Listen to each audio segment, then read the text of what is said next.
Скопјанката Стојна Митреска има 70 години, а веќе 2,5 живее во домот за стари лица Киро Крстевски платник во Прилеп. Но условите за живот вели се далеку од очекуваните, особено годинава. Речи си, секој ден смрзнува од студ, зашто нема доволно греење. Нека ни пуштаат од 6 до 8 на сабајле, ние задоволни ќе бидеме и вечер од 5 до 7. Пак ќе се затопли собата, малце ќе имаш на душата, а ние само кога има бајање ќе го пушта 2-3 сата и тоа е сето.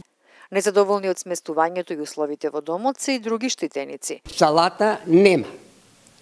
Супа нема. Еднаш седмично супа во сабота, кога имаме бело печиво за ручек. Овие граѓани примаат редовна терапија, ама сега лековите сами си ги купуваат.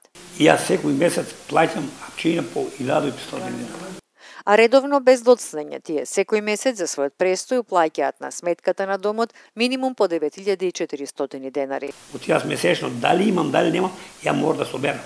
17.000 за мене за жена. Јас добивам некаде околу 16.000 денари пензија, меѓутоа сумарум не можам да излезам на крај. Рекоја тие дека 9.400 кошта стартно овдека. Во оваа установа се сместени вкупно 128, од нив 39 штитеници преку меѓуопштинските центри за социјална работа. Значи тогаш кога ќе стане таа состојба алармантна, ако стане алармантна, нормално ќе превземеме активности. Но дали недостигот на греење или греење од еден час не е алармантна состојба?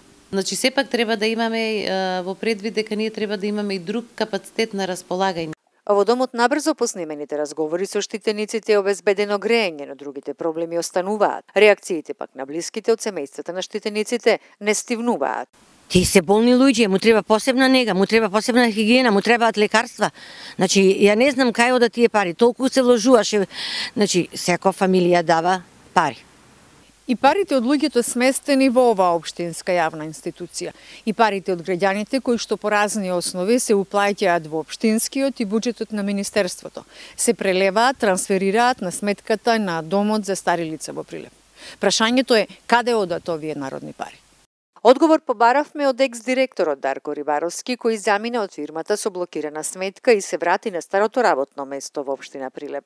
Не одговор, ама од Рибаровски добивме опомена со тужба, доколку му се импутираат изјави. Следна шанса за снимање во домот немавме, откако едно лице од обезбедувањето предизвика инцидент. Го фрли микрофонот, забранувајќи и на екипата на Мета да снима дури и во просторијата строго определена за тоа. Новоизбраната директорка Ирина Стериовска пак остана категорична на ставот. Изјави на мејл: снимање само кога ќе има позитивни вести, зашто штитениците се вознемируваат. Во оскудната мејл кореспонденција таа сепак потврди. Сметката на домот е блокирана за долг од 13.887.407 денари, што е во висина на едногодишните приходи од самофинансирање.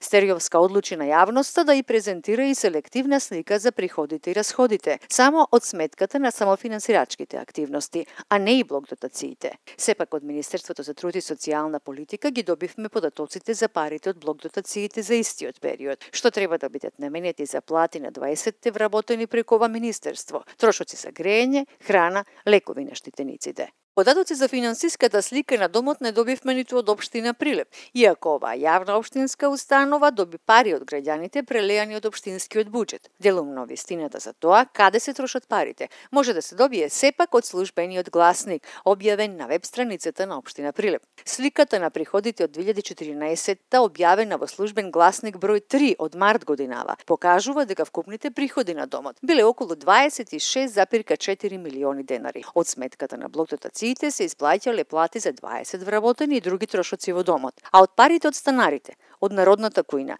и минимални средства за солидарност се плаќаат плати за 22 други дополнително вработени по оценка на раководството, и тоа во висина од 5.340.000 денари. Според директорката, сега овој број е намален за еден, но сите 41 вработен се потребни за непречена работа на домот. А домот пред 10 години само добивал 3 пати помали средства од министерството. Работеле само 25 мина. Плаќани со парите од блок дотациите. Загуби немало, но имало пријатни услови за штитениците. Финансиската состојба беше солидна, и никогаш не сме имале проблеми во редовното работење на домот.